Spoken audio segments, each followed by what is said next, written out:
পৃথিৱীত তোমাৰ জীৱনত দুজনেই ভগৱান থাকিব।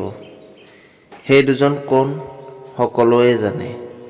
সেই দুজন হ'ল মা আৰু দেউতা।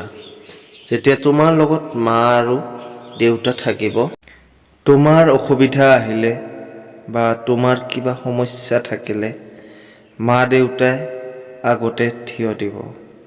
মই ভাবোঁ পৃথিৱীত শ্ৰেষ্ঠ অকল মা আৰু দেউতা, তাৰ ওপৰত কোনো হ'ব নোৱাৰে। তুমি যিমানেই ভাল বা বেয়া নোহোৱা কিয়, মা আৰু দেউতাৰ ওচৰত তুমি সদায় ভালেই থাকিবা। মা আৰু দেউতাৰ কথা কৈ থাকিলে কেতিয়াও শেষ নাপায়। এটা কথা জনা উচিত যে মা যিমান দিন নিজৰ লগত থাকিব, আমি মাটিৰ ওপৰত সিমান দিন থিয় দি থাকিব পাৰিছোঁ।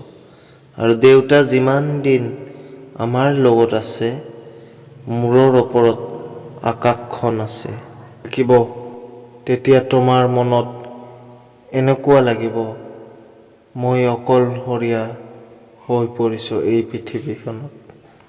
মোক ক্ষমা কৰি দিব মই যদি কোনোবাৰ হৃদয়ত কষ্ট দিছোঁ। ধন্যবাদ। জয় আই অসম। ভিডিঅ'টো লাইক আৰু কমেণ্ট কৰি দিব আৰু এটা ছাবস্ক্ৰাইব কৰি দিব। ধন্যবাদ।